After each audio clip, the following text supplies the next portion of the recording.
Explicite, un podcast de GeoL Studio. Explicite. Merci d'être là. Je m'excuse du retard, des 10 minutes de retard. Et avant de prendre la parole, je voudrais demander à Syrah, qui est assise à ma gauche, d'introduire cette conversation avec un extrait du livre Mère, la puissance de l'armée pacifique de Josepha Raffard. Alors, on se compare facilement aux autres femmes, on regarde l'autre, celle qui brille, et on compare l'incomparable en oubliant notre propre lumière. Mais le soleil n'oublie personne, il illumine chaque centimètre de cette terre, simplement pas au même moment. Je suis très contente parce que pour moi, vous êtes 3 lumières. Oh, allez Francine. Applaudissements pour Francine, s'il vous plaît. Eh, boum. Aïe, aïe, aïe. Allez. Je me fais avoir parce que je voulais les faire pleurer, elles. Attends, on fait que commencer là. Hein. Ouais, c'est ça.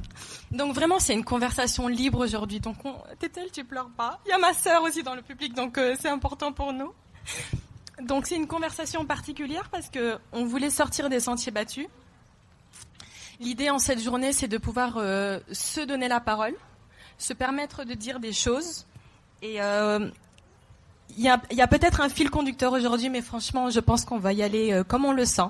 L'idée, c'est de parler de vos vies de Dakaroises à chacune d'entre vous, que ça résonne pour des femmes qui sont ici, mais des femmes qui vont nous regarder après, j'espère, qui vont nous écouter aussi, parce qu'il faut savoir qu'aujourd'hui, c'est un nouveau format qu'on teste. C'est un podcast enregistré, filmé avec public. Et je vais commencer avec toi, Binouche, qui a l'habitude de la télé. Donc, Binouche, qui est dakaroise de naissance. Oui, bien sûr. Sénégalaise. Tu as grandi ici aux HLM, tu es maman. Tu es cofondatrice de Nouva Events. Tu fais des très grosses soirées qu'on appelle les Full Moon. Tu es aussi DJ. Et voilà, donc tu navigues un petit peu dans tout cet univers-là.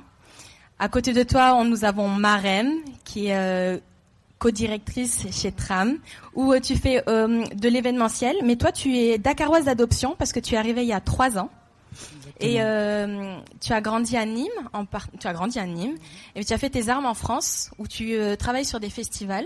Tu as aussi cofondé un restaurant dans lequel tu faisais de la programmation culturelle, et tu as étudié l'histoire de la mode. Donc tout ça se retrouve aujourd'hui dans ton portrait et qui tu es aujourd'hui en tant que femme à Dakar. Et tu es assise à côté d'une autre Dakaroise d'adoption qui est aussi arrivée il y a 3 ans, Syrah Silla, qui a créé Dakar Hoops, tu es une femme du basket. Tu es journaliste de profession, donc tu as fait tes armes entre la France, les États-Unis, l'Asie, et aujourd'hui tu es à Dakar où tu pratiques cette activité de journaliste. Tu es aussi community manager, social media manager, et tu fais des événements comme celui du week-end dernier, un festival de basketball et les femmes à travers le sport. Je voudrais savoir comment est-ce que Dakar a une influence sur votre vie quotidienne et votre vie professionnelle, Syrah. Bon, déjà, merci de nous recevoir, Francine. C'est un plaisir d'être là avec Binouche et Marem.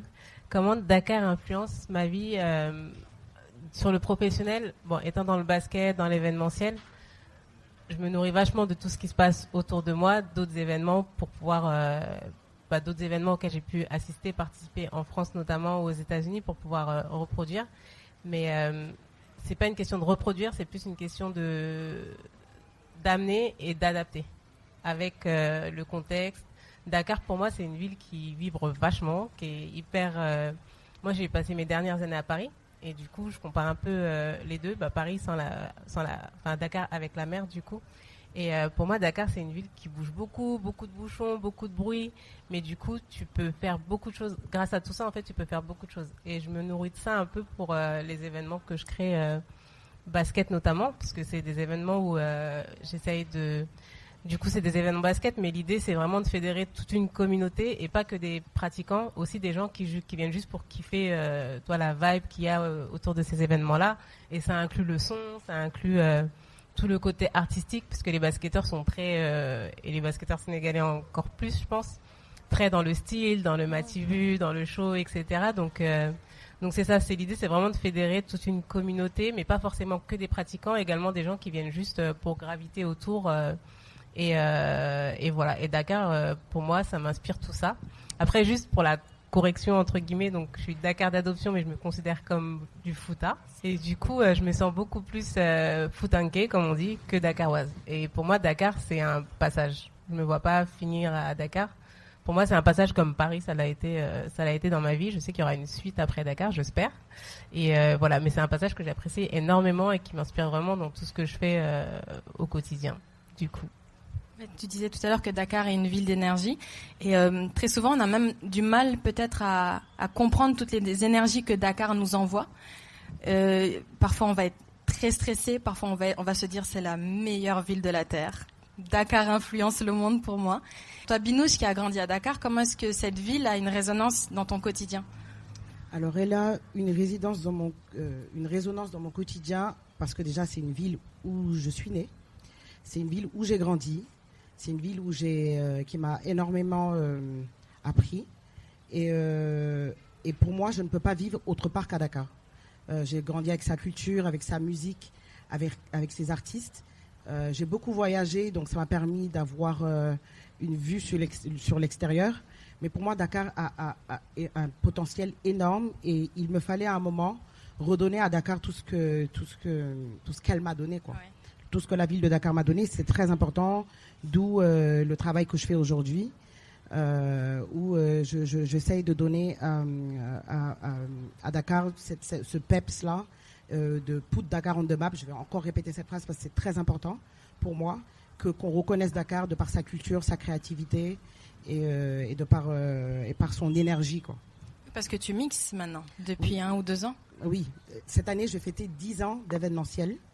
Dans l'événementiel, j'ai créé mon entreprise Nouvaille Event avec 2 autres collègues il y a 10 ans maintenant.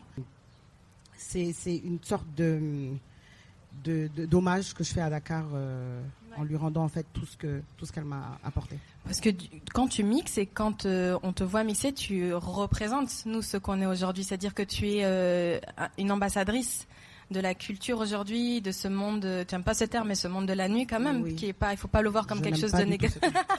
C'est pas quelque chose de négatif forcément, mais je t'ai dit, moi je t'appelle Cathy Ghetto.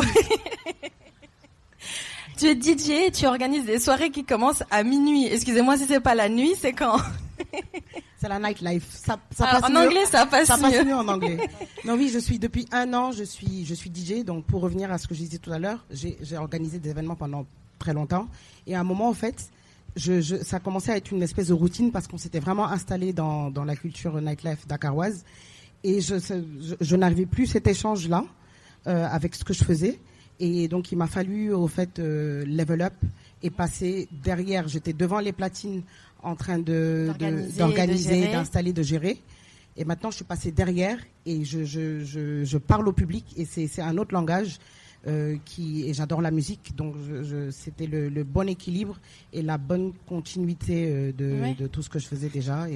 Parce que ça marche plutôt bien. Quand on regarde quelqu'un mixer et qu'on danse sur sa musique, il y a aussi toute l'énergie que la personne renvoie. Et effectivement, quand on te voit, je suis sûre et certaine que des personnes t'ont déjà demandé si tu étais sénégalaise. Oui, bien sûr. Déjà, on me prend pour une Cap-Verdienne.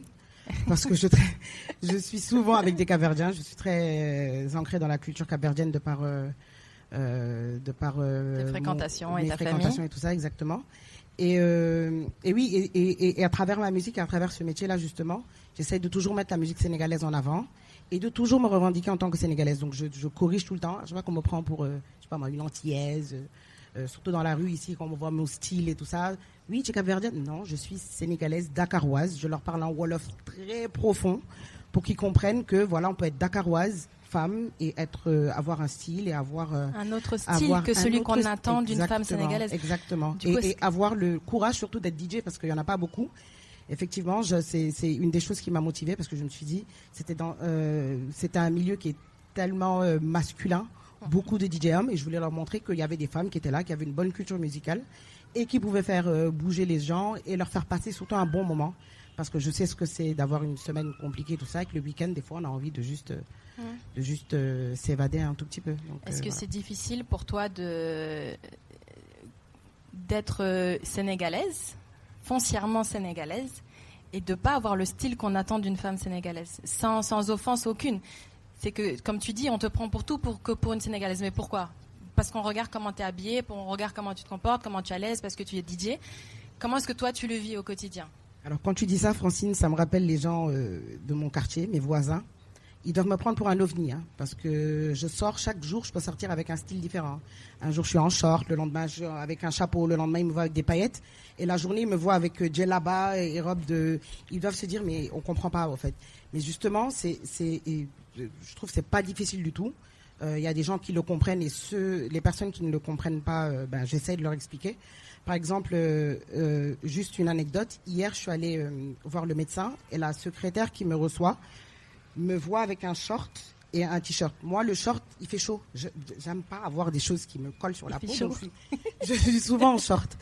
Donc, avant même de m'accueillir, elle m'avait déjà jugée. Elle s'était dit dans sa tête, les personnes de 2000, donc déjà, gros compliment parce qu'elle m'a pris elle m'a pris pour une jeune fille de 2000. Elles s'habillent comme elles veulent, elles sont cool et tout ça. Donc, finalement, je la retrouve, elle me demande mon âge et on se retrouve à avoir le même âge. Ah. Elle me dit, et je suis même plus grande qu'elle. Et donc elle me dit, ah mais je pensais que tu étais de 2000 avec ton short et tout ça. J'étais là, mais regardez-moi ça. Non, je suis en short parce que j'ai chaud. Tout simplement, je suis à l'aise avec mon short. Donc il y a toujours effectivement ce jugement-là qui est fait. Et comment, au fait, j'arrive à leur faire accepter ça, c'est par mon comportement qui est totalement naturel. Voilà. Et ma manière de voir les choses. Je suis d'ici, mais j'ai des inspirations et une liberté. Ouais. Mais c'est la magie de Dakar, en fait, c'est que c'est une ville multiculturelle, c'est un carrefour. Et par exemple, toi, le courage, je vais mettre en guillemets, que tu as de sortir en short, moi, je ne l'ai pas. C'est-à-dire que si je mets un short, je vais mettre quelque chose d'un peu plus ample. Et pourtant, on n'a pas grandi de la même façon, on n'a pas eu forcément la même éducation. Et je voulais justement te demander à toi, Marem, est-ce que tu avais l'impression d'avoir une multi-identité ? Tu es franco-sénégalaise, c'est ça ? Exactement. Tu as grandi, donc, comme je disais tout à l'heure, dans le sud de la France, à Nîmes. Est-ce que tu as l'impression, depuis que tu es arrivé à Dakar, ou peut-être quand tu étais en France, que tu avais une multi-identité, et comment tu le vis aujourd'hui que tu es à Dakar ? Comment est-ce que tu t'adaptes en fait à cette nouvelle vie ? En fait, moi, donc, comme tu le dis, j'ai grandi en France et j'ai mon papa qui est sénégalais, ma mère française. J'ai la double nationalité.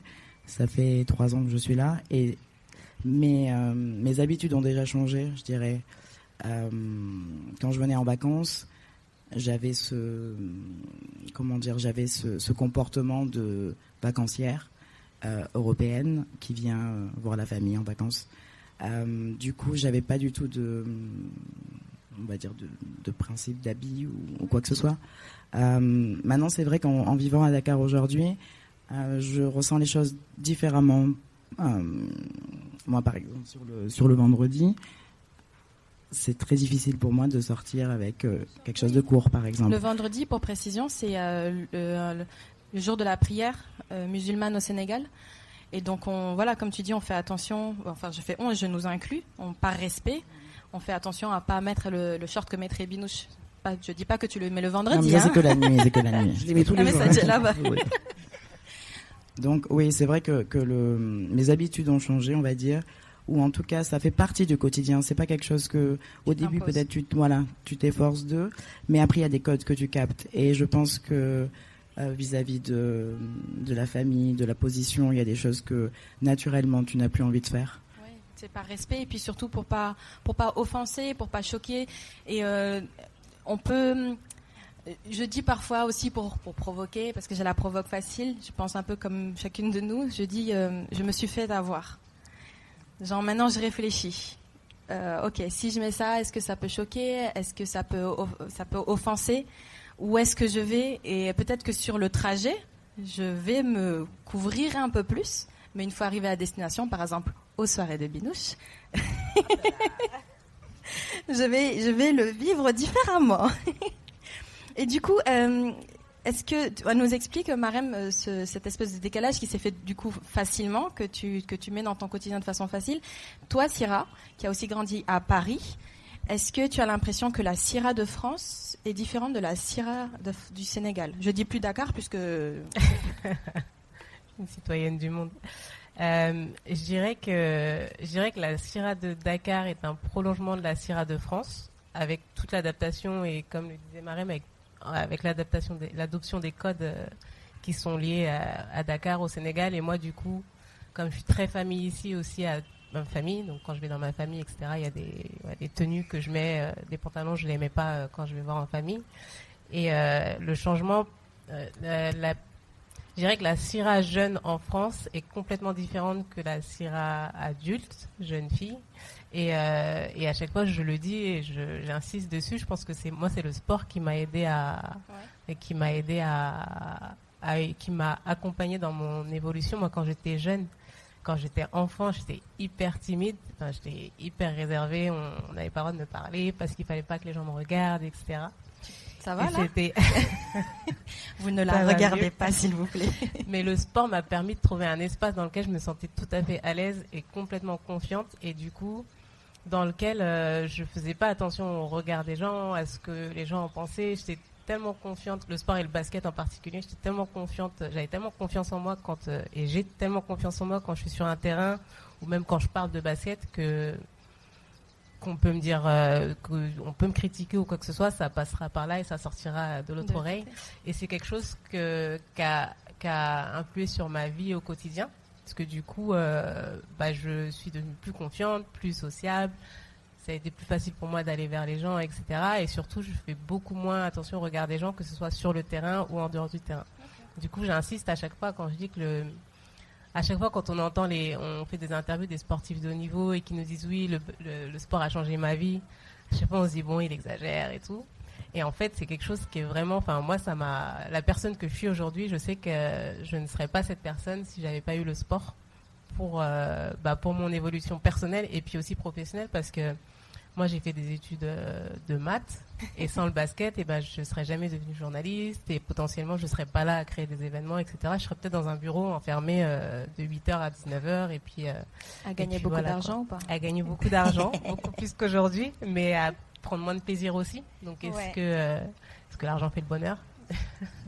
Et justement, moi, je te regardais sur ton compte Instagram où tu es très active, The Lady Hoop, si vous voulez prendre des notes avec vos petits crayons que j'ai bien taillés.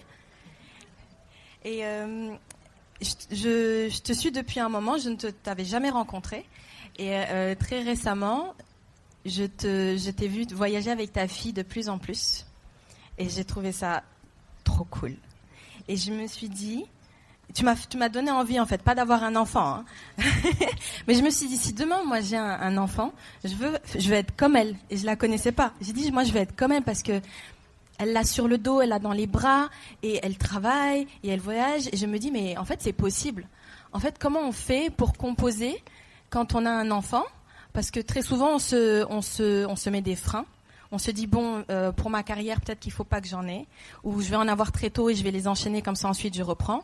Et quand je te voyais, je disais, mais en fait, j'allais dire un mot, pas un joli mot, mais on s'en fout en fait. Comment est-ce qu'elle fait? Et peut-être que c'est absolument pas ça, mais je voulais te dire que moi, tu m'as inspirée à me dire, c'est possible. Moi aussi, je veux voyager avec mon bébé dans le dos et faire rêver les gens. Mais je voulais savoir si tu avais quand même eu à... Comment est-ce que tu organises cette vie de maman? Comment tu es maman et tu fais des événements et tu vas filmer la NBA? Et comment tu fais? Quand j'ai eu ma fille, donc quand j'étais enceinte, tout le monde me disait oui, tu vas arrêter de voyager, tu vas arrêter de faire ça, etc. Et moi, je sais que je suis quelqu'un d'assez actif. J'aime beaucoup travailler, même quand je fais rien, j'essaie toujours de faire quelque chose. Et je savais au plus profond de moi que avoir ma fille m'empêcherait pas de continuer à faire ce que j'ai toujours fait, donc voyager pour le travail ou voyager pour le plaisir, de participer à des événements, etc. Après, je savais que je m'adapterais, le rythme serait peut-être moins soutenu, mais j'étais persuadée au fond de moi que ça changerait pas. Et j'ai la chance, ou en tout cas, Dieu m'a donné la chance d'avoir une fille qui est hyper cool. Ouais, donc quand on voyage, elle pleure pas.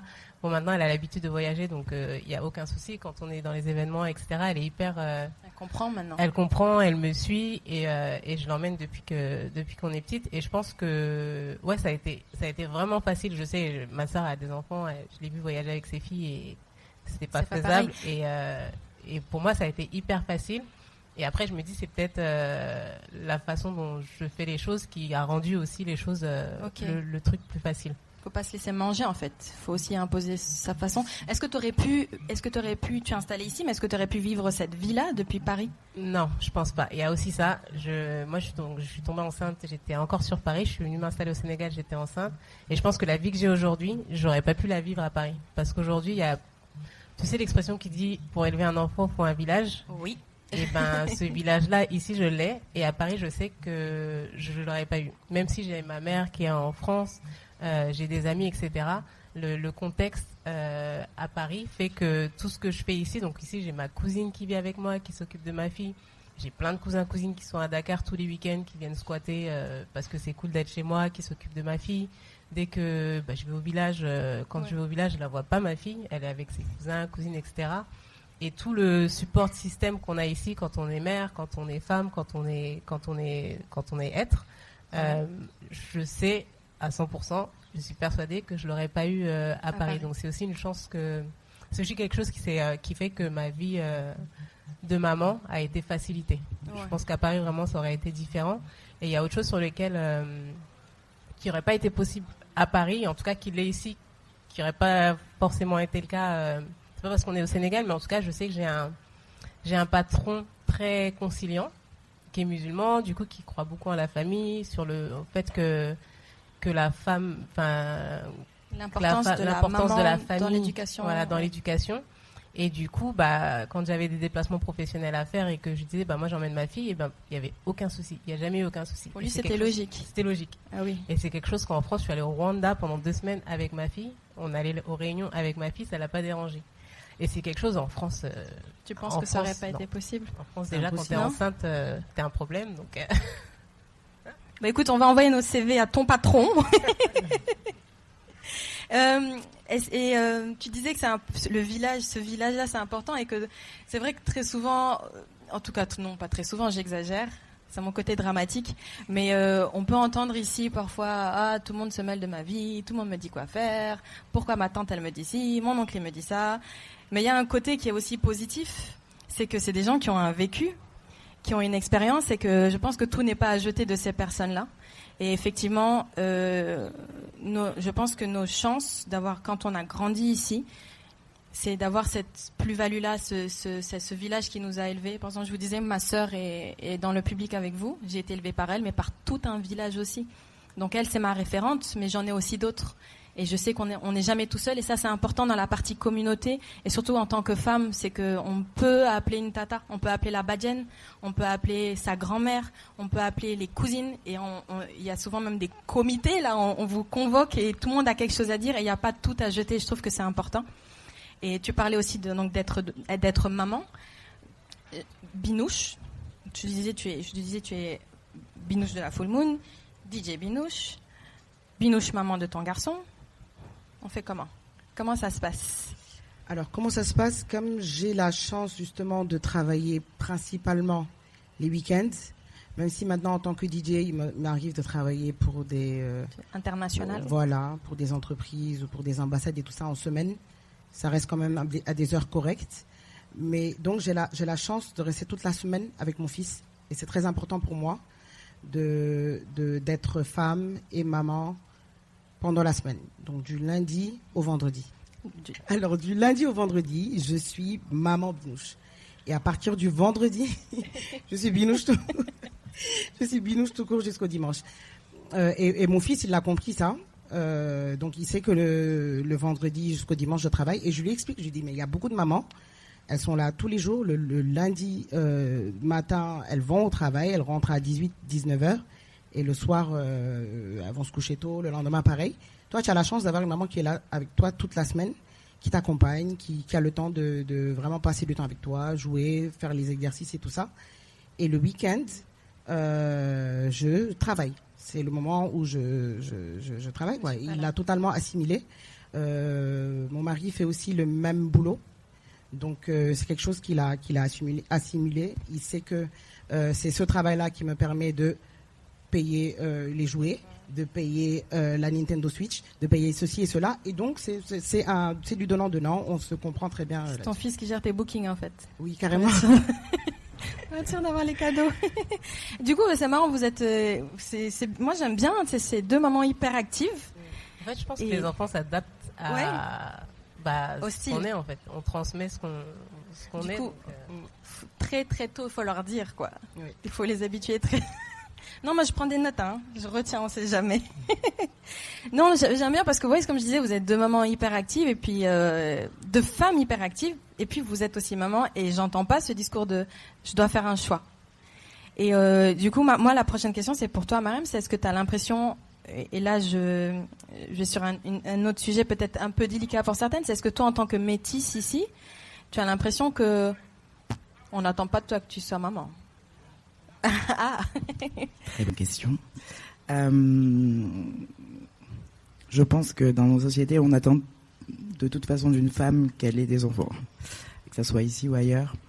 Moi, je dirais que j'ai la chance de ce côté-là d'avoir aucune pression familiale de mon père, qui est sénégalais, de ma mère, de la famille ici. Et je pense que c'est parce que je suis née en France aussi et que je suis venue après. Après, tout dépend. Moi, c'est vrai que j'aime bien une phrase de dire que j'ai beaucoup d'ambition, mais le jour où j'aurai mon premier enfant, j'aurai réussi ma vie. C'est une volonté. Après, c'est un choix aussi. Le fait d'avoir progressé, on va dire, professionnellement et de pas avoir non plus eu pour le moment des enfants. C'est ce qui a fait aussi un départ ici sur mes 30 ans. Et un déclic d'avoir envie avoir l'impression qu'il fallait être ailleurs. Ouais. Voilà. Et puis après, je pense que les choses se construisent petit à petit. Mais c'est sûr que des exemples comme Syrah, comme Binouche et comme tant d'autres qui nous entourent sont très importantes. Et je pense que c'est des chemins que les patrons, les directeurs, les hommes comme les femmes doivent intégrer. On ne peut pas créer une société en voulant tous des enfants ou en tout cas en vivant en communauté sans positionner la femme avec son enfant dans son métier. Et il y a quelque chose que je disais souvent, alors ici ou ailleurs j'en sais rien, mais en tout cas si tu demandes à une femme, si tu proposes à une femme d'aménager ses horaires pour qu'elle puisse récupérer son enfant, voyager avec lui, ou elle sera de toute façon plus efficace. Au travail. Bien sûr, plus proactive, parce que ça fait partie du quotidien. C'est une impression que vous avez aussi. Vous pouvez prendre des notes, de vous poser des questions, vous les reposer à la maison, les hommes et les femmes. Est-ce que vous pensez que de considérer la femme pas que comme un élément de travail, mais de se dire demain elle aura un enfant, oh mon Dieu, ça va nous ralentir, on va devoir prendre quelqu'un qui la remplace, plutôt de dire comment est-ce que j'adapte le temps de travail et comment je fais en sorte qu'elle soit à l'aise au travail pour s'organiser et être aussi efficace, pas plus efficace sans mettre une pression particulière. C'est quelque chose de... C'est la façon de gérer son temps et sa vie. Donc si tu donnes à une personne l'épanouissement de pouvoir profiter des moments de vie, elle sera forcément épanouie dans son travail, épanouie dans sa vie et donc du coup plus efficace de fait.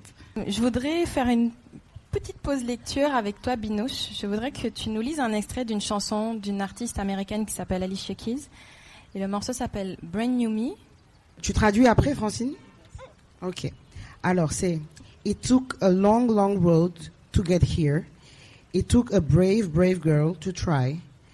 I've taken one too many excuses, one too many lies. Don't be surprised. Oh, you look so surprised. Alors, c'est un extrait, comme tu as dit, d'une chanson de Alicia Keys qui s'appelle Brand New. Tu nous traduis, vas-y. Non, vas-y, je t'en prie. Ça m'a pris beaucoup de temps. It took a long, long road to get here. Ça m'a pris beaucoup de temps pour en arriver là. It took a brave, brave girl to try. Il a fallu que je sois très, très courageuse. Pour essayer. I've taken one too many excuses, one too many lies. Je me suis donné beaucoup d'excuses et je me suis menti plusieurs fois à moi-même. Don't be surprised. Ne soyez pas surpris. Oh, you look so surprised. Alors, c'est pour dire que... Oui, voilà, je voudrais que tu nous dises comment est-ce que cette chanson a résonné en toi et résonne peut-être encore. Alors, c'est intense. Déjà, c'est une musique qui est très belle. Alicia Keys, tout le monde sait qu'elle a une très belle voix. Donc, c'est mélodiquement, niveau performance vocale, c'est une très belle musique. Alors, quand je me suis penchée sur les paroles, au fait, la musique a eu tout un autre sens pour moi. Parce que je suis mariée aujourd'hui avec un enfant, mais j'étais mariée avant, j'ai dû divorcer. Et cette musique a fait partie, m'a donné un déclic, on va dire. Et ça m'a permis d'être un peu celle que je suis aujourd'hui, épanouie comme je le suis aujourd'hui. Et quand j'ai vu le clip, ça a pris encore une autre dimension. Donc je vous invite déjà à aller voir la musique et d'écouter les paroles. C'est une femme qui se libère d'une pression sociale. D'une pression sociale, oui. Et je vais pas dire d'une emprise, mais elle était, tu vois, dans un échiquier qui à la fin ne lui correspondait plus. Et elle s'est retrouvée à se libérer très difficilement, parce que il y avait sûrement encore de l'attache, forcément, parce que ça sortait d'une longue relation. Et cette musique m'a vraiment permis de m'en sortir et de comprendre que je suis passée par un long chemin pour en être à ce stade-là, au fait. Je me suis donné beaucoup d'excuses, je me suis beaucoup menti à moi-même, et qu'aujourd'hui, au fait, ça suffit. Et elle exprime très bien dans le clip.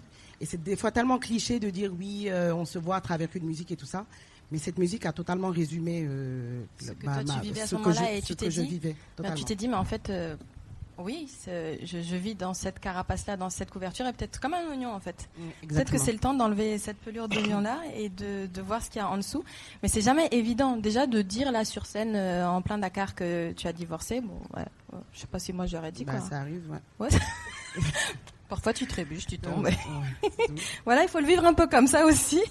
Mais c'est ça aussi, c'était ma question de tout à l'heure sur ces identités-là. Est-ce qu'on est une seule, est-ce qu'on a une seule facette de nous? Est-ce qu'on peut s'autoriser à en avoir différentes? Pourquoi est-ce que ce serait mal vu de se renouveler tout le temps? Est-ce que c'est pas dangereux aussi de rester qui on est tout le temps sans se remettre en question? Et est-ce que tu as dû faire des sacrifices? Oui, évidemment. Alors je pense que déjà c'est très important de se renouveler à chaque fois. Parce qu'il y a toujours des ajustements à faire, il y a toujours des mises à jour à faire. Il faut se remettre en question, il faut être bien entouré, il faut pouvoir faire la part des choses et essayer de diminuer la négativité et d'augmenter la positivité mentalement, psychologiquement, physiquement, partout. Si j'avais pas sacrifié toute cette vie antérieure, je pense que je n'aurais pas pu être celle que je suis aujourd'hui. La femme libre et indépendante, financièrement comme socialement, que je suis aujourd'hui. J'ai la chance aussi d'avoir un mari aujourd'hui qui travaille dans le même milieu que moi et donc qui comprend, qui t'accompagne, qui m'accompagne, qui me sert de garde-fou des fois. On n'est pas d'accord sur tout, mais il est là un peu des fois pour assurer mes arrières, ce que je n'avais pas forcément avant, et dans ce milieu-là en tout cas. Et oui, j'ai eu à faire des sacrifices ouais. pour en arriver là, oui. Et vous, les filles, c'est pas tout de quitter sa ville où on a grandi en fait, et de reconstruire ici. Même si c'est chouette Dakar une fois qu'on s'habitue, mais c'est pas. On disait en ouverture que c'est pas forcément facile de s'adapter tout de suite. Est-ce que toi, Marème, t'as eu à sacrifier des choses? Moi, je parlerai pas de sacrifice dans mon parcours. C'est plus des choix de vie. Ouais, à un moment donné, il faut prendre des décisions. Et tu laisses des choses derrière quand tu prends une décision. Parfois, c'est pas facile. Est-ce que tu laisses des choses derrière, ou est-ce qu'il faut les laisser derrière? Ouais. Je sais pas. En tout cas, je pense que le fait que je vis aujourd'hui au Sénégal fait partie du chemin. Toi, Sierra, tu disais que c'était une transition. Moi, je le sais pas encore. Le temps le dira. Mais en tout cas, les étapes de vie, ouais, sont différentes. On fait des choix, comme je vous disais, et l'orientation est à définir. Est-ce que tu penses qu'en tant que femme, tu fais des choix, on nous impose de faire plus de choix qu'un homme devrait faire? Oh. Tu peux dire, hein? Si c'est non, c'est non. Je pense qu'en tant que femme, de toute façon, le regard est beaucoup plus critique. Le regard des gens sur Oui, il y a une position de la femme, mais je parlerai d'ici comme ce que j'ai pu vivre en France. Le jugement est incessant, je dirais. C'est-à-dire qu'il y a des comportements même dans le milieu professionnel. Il y a des moments où il peut y avoir des rencontres où on va forcément faire un commentaire sur ta tenue, sur la façon dont tu es positionné, voilà. On fera pas forcément, on fera pas ça forcément avec des hommes, je pense, et c'est ce qui me dérange, je dirais. Ouais. Pourquoi ? Pourquoi ? On n'est pas là pour ça. Pourquoi ? Je ramasse les feuilles tout à l'heure. Pourquoi ? Syrah, je voudrais aussi te poser cette question-là. Peut-être pas sur le fait d'être venue, mais sur ta vie en général. Est-ce que tu penses que pour arriver là où tu es aujourd'hui, tu as dû faire des sacrifices dans ta vie ? Ouais. Alors moi, comme Marème, j'appelle pas ça des sacrifices parce que j'ai pas du tout de regrets sur tout ce que j'ai fait. C'est plus et c'est pas forcément des choix, c'est plus des décisions que j'ai eu à prendre. Parce que clairement, je sais que, par exemple, moi, je voulais beaucoup d'enfants quand j'étais plus jeune. Je voulais 6 enfants. J'ai commencé il y a 2 ans. Du coup, c'est compliqué. Tu es courageuse, hein, Syrah. Mais tu dis qu'elle a un village pour élever les enfants. On peut faire 7 même. Non, mais je voulais 6 enfants et tu vois, mon entourage le savait et on me disait, mais si tu continues de voyager, si tu continues avec ton basket, etc., tu pourras pas avoir tes 6 enfants. Sauf qu'à ce moment-là, j'étais pas dans la situation, j'étais pas mariée, j'avais pas de... En fait, on voulait me faire anticiper des situations qui n'existaient pas à ce moment-là, en fait. Au cas où. Donc, du coup, on voulait que je sacrifie ce que je faisais pour une situation qui peut-être ne serait même jamais arrivée. Peut-être que si j'avais, même sans jouer au basket, peut-être qu'aujourd'hui je serais là à avoir un enfant seulement aussi à 40 ans. Du coup, c'est plus des décisions que j'ai prises qui m'ont pas empêché de faire ce que je voulais, mais qui auraient peut-être changé, qui ont changé ma trajectoire clairement. Après, clairement, c'est pas des regrets du tout, parce que comme je disais tout à l'heure, la personne que je suis aujourd'hui, c'est aussi grâce à tout ce que j'ai, à tout le cheminement et toute l'évolution et si ça m'a pris 10 ans pour être aujourd'hui pas accomplie, parce que je considère pas que je suis complètement accomplie, mais pour être celle que je suis, et ces 10 ans-là, il les fallait et s'il a fallu que j'ai mon premier enfant il y a 1 an, c'est que c'est comme ça. Et moi, c'est plus vraiment des décisions de vie. Tu sais, quand tu te retrouves à une croisée de chemin, tu dois choisir le chemin A ou B. Mais rien ne t'empêche de retrouver après ce que tu voulais. C'est juste que tu as pris une autre trajectoire. Et moi, ce qui me gênait plus, en tout cas dans ce que je faisais, parce que ma mère, clairement, n'était pas hyper fan du fait que... Dis, c'est quoi ton hobby, là ? Que j'ai laissé l'école d'ingénieur pour du basket. Et du coup, c'est plus les chemins qu'on voulait me faire prendre, mais des chemins qui n'existaient pas encore, en fait. Et donc, c'est pour ça que j'appelle pas ça forcément des sacrifices. C'est plus des comme un choix de vie, des décisions. Ouais. Et pour rebondir sur ce que Marème disait sur le jugement, moi quand j'étais donc j'ai jamais vraiment fait attention et je pense que c'est une qualité à ce que les gens disaient. Mais là où je me suis rendu compte que les gens jugeaient vraiment tout le temps, c'est quand je suis devenue mère et qu'on m'a dit mais pourquoi tu l'allaites encore, mais pourquoi tu la rases pas, et que tout le monde se mêlait de tout ce que je faisais en fait avec ma fille, pour l'élever. Non, il y a même des gens que tu connais pas et qui tu les croises dans la rue et qui ont un avis sur ce que tu vis au quotidien en fait. Et surtout, ils ont un avis sur ce que tu vis alors que dans 2 minutes, t'existeras plus pour eux en fait. Et je sais pas si les gens se rendent compte du mal que ça peut faire en fait, que tu donnes ton avis à quelqu'un que tu connais ni d'Ève ni d'Adam et surtout que tu vas pas revoir. Donc toi, ça va rien changer à ta vie, mais la personne à qui t'as parlé, elle part avec ça et surtout, tu sais pas comment elle prend ça, tu sais pas ce qu'elle va en faire et tu sais pas à quel point ça a pu la blesser. Peut-être qu'elle était quand on est mère et qu'on dort pas et qu'on est hyper fatigué, peut-être qu'elle était dans un mauvais mood et que du coup, tu sais pas comment vont interpréter les choses, comment les gens vont interpréter ça. Et du coup, moi, c'est vraiment le truc du jugement incessant, c'est épuisant. C'est épuisant, ouais. Parce que tu dis que tu y es que tu t'en préoccupes pas, mais c'était pas non plus insensible, c'est-à-dire qu'on finit par se... Eh ben, je m'en préoccupe pas. J'arrive quand même à. Je trouve ça épuisant parce que j'en prends beaucoup plus sur ces 2 dernières années. Après, tu as aussi les jugements des proches qui sont plus impactants et plus importants parce que ça reste tes proches. Pour le coup, tu les vois plus souvent. Et surtout, surtout maintenant que je suis au Sénégal. Donc, je disais que voilà, j'avais un village, mais du coup, il y a les conséquences qui vont avec. Oui. Donc tu es en famille souvent, tu es en belle famille souvent aussi. Et voilà, tu as des critiques de personnes qui vivent pas ton quotidien, qui savent pas pourquoi tu allaites ton enfant pour tout le temps, pourquoi tu n'as pas un deuxième enfant un an après avoir eu ton premier enfant, et qui se permettent quand même d'émettre un jugement ou même une critique ou même juste une remarque. Une remarque, c'est jamais une remarque. Il y a toujours quelque chose derrière, et du coup, peut-être quand je dis que le Sénégal me va bien, etc., peut-être que le truc qui pèse un peu, c'est plus ça. Ouais. C'est la vie des gens. Après, je pense qu'en France aussi, on juge beaucoup. Oui, moi, je pense que c'est international. En fait, on a toujours quelque chose à dire, et c'est vrai qu'il faudrait peut-être parfois se poser la question de est-ce qu'au moment où ça va sortir de ma bouche, c'est nécessaire ? Exactement. Mais dans tout, c'est important entre personnes tout court, mais entre femmes en fait. Est-ce que c'est important d'aller dénigrer la personne et de se dire mais c'est juste un conseil ? Non, tu sais très bien que parfois c'est juste un conseil, ça peut mettre mal à l'aise la personne, et cette personne va revoir intégralement qui elle est, ou ce genre de choses. C'est pour ça que je vous trouve impressionnantes toutes les trois, c'est que vous avez des parcours de vie qui sont différents. On pourrait se dire en les regardant, tout simplement en les regardant, Syrah, Binouche, c'est pareil. Marème et moi, c'est pareil. Alors que j'ai plus de liens avec Binouche parce qu'on a grandi ici, et que peut-être que vous allez avoir plus d'atomes crochus parce que vous avez grandi en France.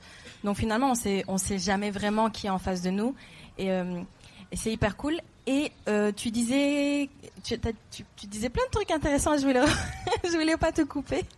Non, je voulais que tu me dises comment est-ce que tu penses toi aussi dans ton quotidien professionnel avec ce que tu fais. Est-ce que tu peux nous parler de ton association qui s'appelle Ladies in Basketball. Ladies in Basketball. Comment est-ce que tu penses avoir un impact sur ta communauté dans ce que tu fais ? Parce que c'est un village, on dit le village, donc la famille qui élève, mais peut-être que nous aussi au quotidien, dans tout ce qu'on fait, certaines personnes nous regardent, des femmes ou des hommes, et on a un impact sur ces personnes-là.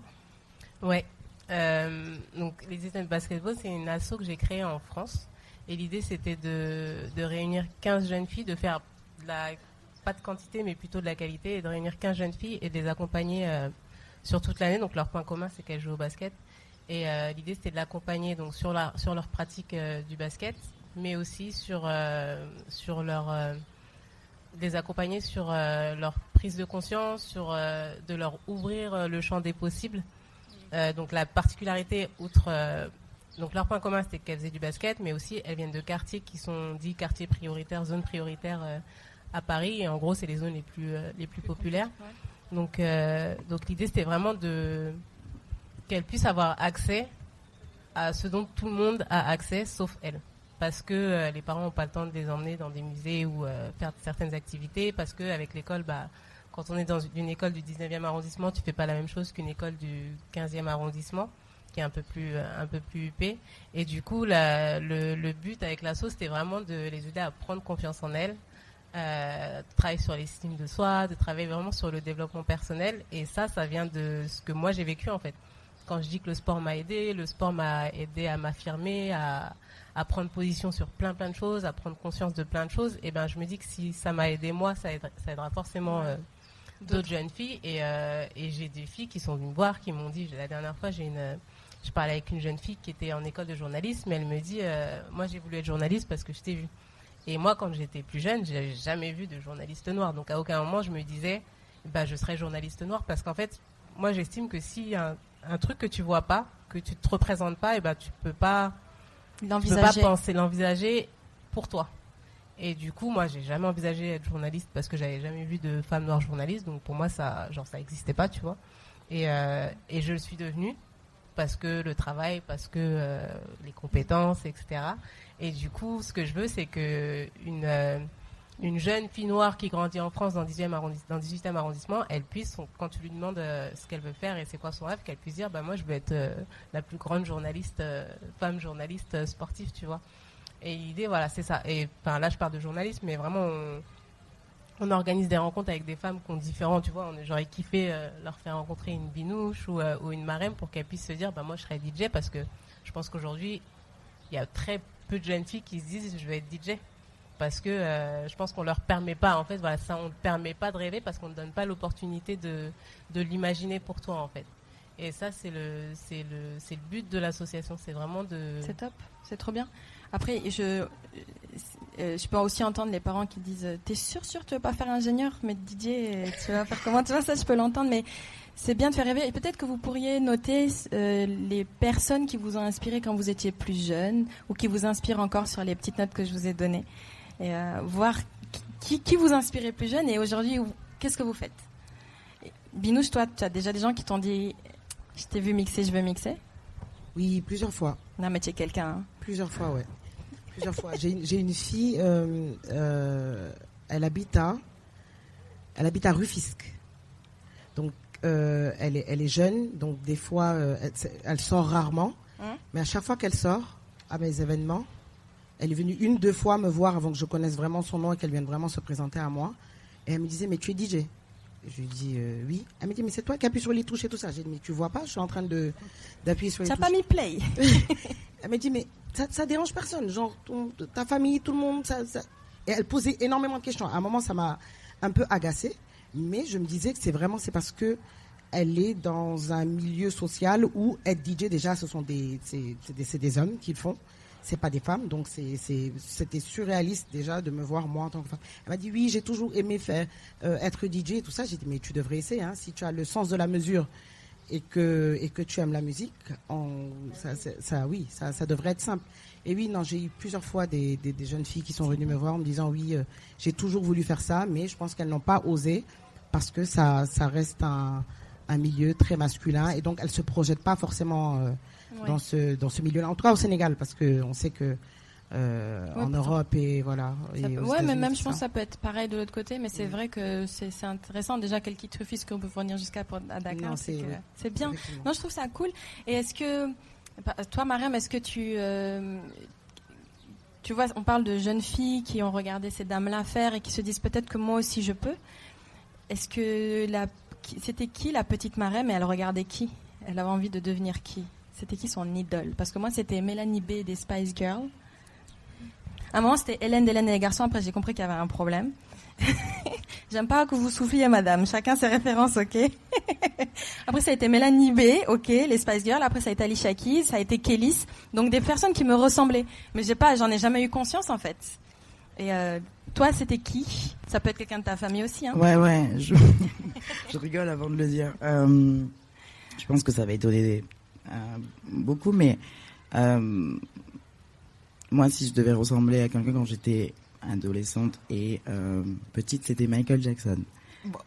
Quelle période de Michael Jackson? La période où il voulait être blanc, tout ça. La dernière période. Ah ouais. Ouais. C'est aujourd'hui, je te dirais pas du tout la même chose, mais ouais. Pourquoi? Parce que hey, boum. Ok, je t'aide. On y va. Je t'aide. Est-ce que c'était en tant que métisse, comme on parlait tout à l'heure, c'est pas. En tout cas, j'ai trouvé pas ça évident de grandir en France. Là-bas, t'es noir, ici t'es tout bab, pour faire rapide. Et dans tout ça, tu essayes de t'intégrer. Tu vois, par exemple, aujourd'hui, moi, j'aime m'habiller. C'est un truc qui fait partie de mon quotidien. Mais au début, j'ai commencé à m'habiller parce que je partais du principe que mon amie, ma voisine, était déjà là. Donc, il fallait que je fasse beaucoup plus pour être au même niveau. Et du coup, les choses se calibrent petit à petit. Il faut de la patience.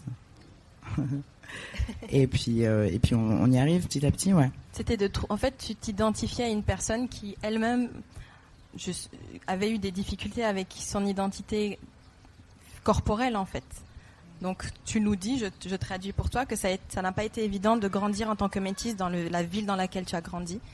Et que aujourd'hui, depuis que tu es à Dakar, tu t'identifies, tu es finalement un peu plus ancré, que tu vis ton métissage, le fait que tu sois une femme noire pour certains, une femme blanche pour d'autres, à ta façon, et que finalement c'est ce que les gens pensent de toi et les cases dans lesquelles ils te mettent, ça les regarde. Un petit peu comme toi, Syrah, quand tu étais plus jeune et que tu n'étais pas encore maman, ou toi, Binouche, quand tu es DJ. Après, tu sais, ça me fait penser à une anecdote qui permet de peut-être comprendre ce que j'essaye d'exprimer. La première fois que je suis allée à Londres rendre visite à de la famille, je me rappellerai toujours. Je sors du métro et il y a une énorme publicité télévision et je vois le journal télévisé avec une femme voilée. Et je me rappelle m'être dit waouh, c'est possible. Ah ouais, on peut comme ça. Et après le souci c'est que c'est toujours, de toute façon c'est toujours l'autre, hein, mais à quoi il te renvoie. Pour moi en fait la difficulté c'était le fait qu'on ne à mon sens on ne considérait pas l'un de mes deux parents. Quand tu me disais plutôt, mais tu vois, je fais des lapsus encore, il faut encore travailler. On est en chemin. Quand tu disais, là-bas, tu es noire, tu considérais pas ma mère. Quand tu disais, tu es blanche, c'était l'inverse. Et ce que je trouve intéressant, et le pourquoi aussi, je te remercie d'avoir ce panel, c'est le fait de pouvoir passer ce message de... Ça prend du temps, mais tout ce qui est important, c'est toi. Toi, en fait, à quel moment tu te positionnes? Aujourd'hui, tu me dis noir ou blanc? Barne, c'est toi qui lis. Ça t'appartient. C'est comme ce qu'a dit Binouche tout à l'heure. Ça lui a pris du temps, la citation d'Aïcha Akiz, mais finalement, ce qui est important, c'est ce que toi tu es. Et je souligne ce que vous dites toutes les trois depuis tout à l'heure, c'est que c'est important les représentations. C'est important ce que vous dites à vous déjà, ce que vous dites aux gens qui vous entourent, les plus petits, les plus grands, les conversations que vous avez, les références que vous leur donnez, les lectures qu'ils ont, les films qu'ils regardent, les encouragements, moi, c'est mon message personnel en fait. C'est vraiment continuer à être le village pour les plus petits et les plus petites qui vous regardent constamment. Et tu nous as parlé de ta petite toi, Syrah. Qu'est-ce que tu dirais à la petite Syrah si elle te regardait aujourd'hui?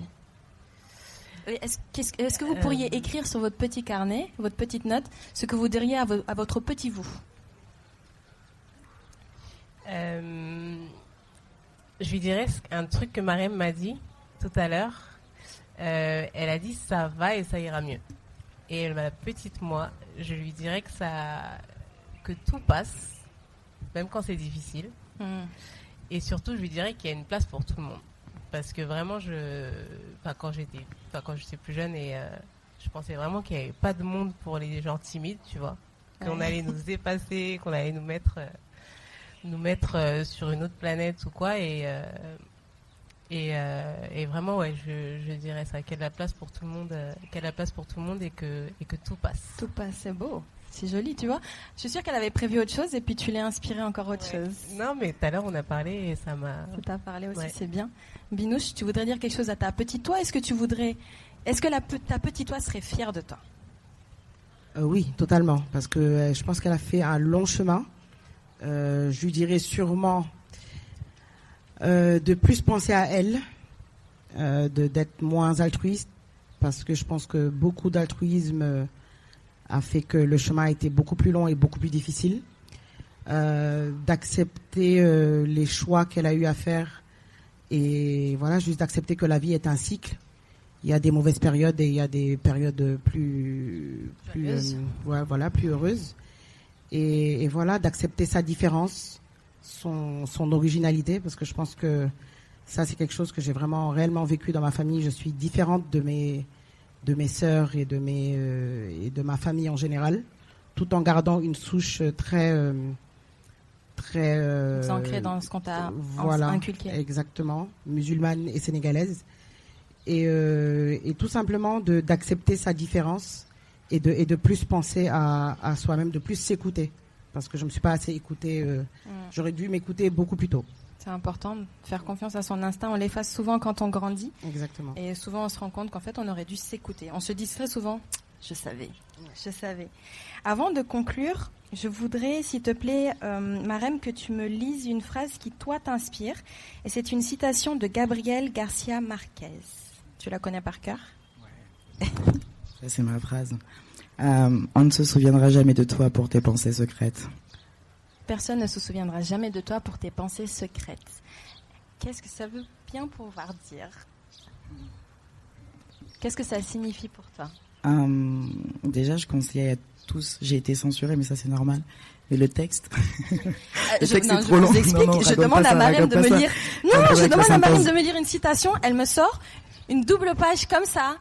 J'ai dit non, Marème, c'est pas récitation aujourd'hui. Et là, je fais un petit clin d'œil à mes collègues Fanny et Riyad qui sont là de tram. Où voilà, même pour ça, la synthèse c'est compliqué. Qu'est-ce que ça veut dire? On ne se souviendra jamais de toi pour tes pensées secrètes. Ouais, je vous conseille beaucoup de lire ce texte. C'est une lettre de Gabriel Garcia Marquez qu'il a écrite à ses amis sur son lit de mort. Il était atteint d'un cancer lymphatique et je voulais conclure plus joyeusement que ça. Hein. Non, mais c'est hyper important. C'est hyper important. Il faut pas avoir peur de ça. De ouf. On ne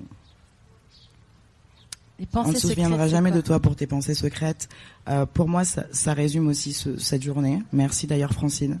Merci Gawel Studio, LIF, tout le monde. Il est important de porter la voix. Ma cousine tout à l'heure m'a dit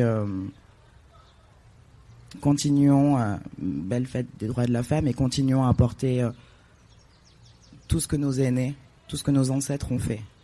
Et à mon sens, cette responsabilité passe par la parole, par la bienveillance, par l'honnêteté, par la loyauté.